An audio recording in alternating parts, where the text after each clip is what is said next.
अस्सलामुअलैकुम वरहमतुल्लाहि वबरकातुहू। आज मैं आप सभी को बताऊंगी कि रमज़ान शरीफ में सदक़ा फ़ित्र कैसे निकालें और सदक़ा फ़ित्र किस पर वाजिब है और कब वाजिब है और किसको देना वाजिब है। आज इस वीडियो में आप सभी को ये बातें अच्छे तरीके से मालूम होंगी इंशाअल्लाह कुरान और हदीस की रोशनी में। अल्लाह तबारक व तआला ने रमज़ान शरीफ के महीने को बहुत ही प्यारा महीना बताया है। अल्लाह तबारक व तआला ने इस महीने में शब कद्र की भी फ़जीलत को बहुत हाइलाइट्स किया है कुरान मजीद में, और मैंने शब कद्र पर एक वीडियो ऑलरेडी बनाई है और मैं आज आप सभी को बताऊंगी इंशाअल्लाह कि सदक़ा फ़ित्र कैसे निकालें।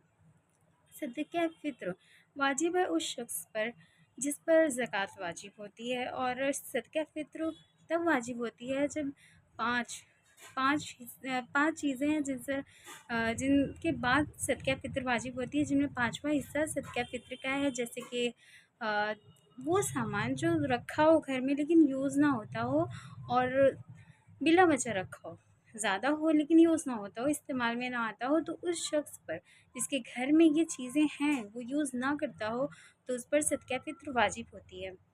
और सदक़ा फ़ित्र निकालते कैसे हैं वो बताती हूँ।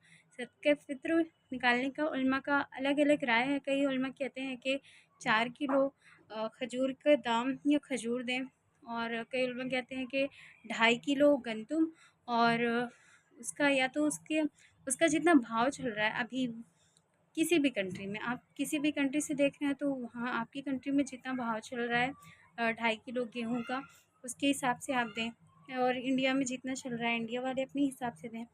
तो 2.5 किलो को मैं ज़्यादा प्रेफर करती हूँ कि 2.5 किलो में, क्योंकि ज़्यादा उलमा की राय 2.5 किलो गेहूँ को लेकर है कि उसका दाम दिया जाए या तो वो दिया जाए। और रमज़ान शरीफ का महीना है, बहुत प्यारा महीना है, और ये आखिरी अशरा चल रहा है। इसमें देना बहुत सवाब है, और सदका तो देना ही देना, ईद से पहले देना है, ये बात याद रखें। और सदका फ़ित्र कहाँ दें ये भी एक मसला है। कई लोग मस्जिद में देते हैं, तो मस्जिद में नहीं दिया जा सकता, ये बात को समझ लें। सदका फ़ित्र मस्जिद में नहीं देते, सदका बस दे सकते हैं, लेकिन सदका फ़ित्र मस्जिद में नहीं दिया जा सकता, और न ज़कात मस्जिद में दिया जा सकता है। सदका फ़ित्र ज़कात वग़ैरह उन लोगों को दिया जाए जो इसको चाहते हैं। जैसे कि कुरान मजीद में अल्लाह तबारक व तआला इरशाद फरमाता है, काफ़ी सांस जैसे कि कुरान मजीद में अल्लाह तबारक व तआला इरशाद फरमाते हैं, 2 तरह के लोग होते हैं। एक वो होते हैं, 2 तरह के गरीब होते हैं जिनको कुरान मजीद में हाईलाइट किया गया है। एक वो होते हैं जो बोल कर मांगते हैं, और एक वो होते हैं जो शर्मिंदगी करते हैं, जो नहीं मांगते और न बताते हैं। लेकिन अगर उनके अमल से ऐसा कुछ भी ज़ाहिर हो कि हाँ ये गरीब हैं, अगर आपके आस-पास पड़ोस में ऐसे लोग रहते हैं, तो मैं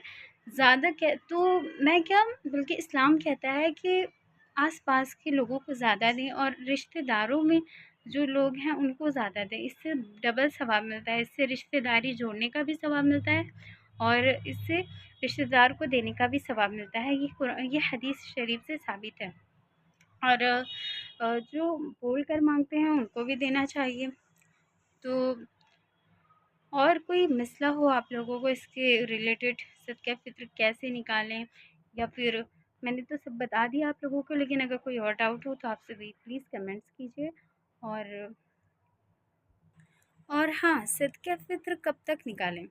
तो सदका फ़ित्र एक रमज़ान से लेकर 30वें रमज़ान तक कभी भी निकाला जा सकता है, बशर्ते कि ईद से पहले दें। और मैं तो कहती हूँ कि चौथे 5वें रोज़ों को जिन्होंने दे दिया है उन्हें ज़रूरत नहीं है कि वो दें अब, लेकिन बेहतर है कि पहले दे दिया जाए, अभी भी वक्त है, दे दिया जाए, ताकि जो लोग हैं वो अपनी ईद को बेहतर बना सकें, वो ईद में कपड़े ले सकें और अपनी ईद को बेहतर बना सकें, और बेहतर नहीं, कम से कम अपनी ईद में कुछ अच्छी चीज़ें ला सकें, पहन सकें, और सवाब के हकदार हम हो सकें। तो पहले दे दें, बेहतर है।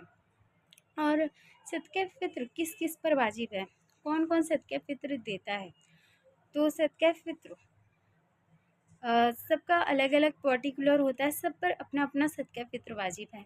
नाबालिग लड़के और लड़की पर सदका फ़ित्र वाजिब नहीं है, उनका हिस्सा उनके वालिद पर है।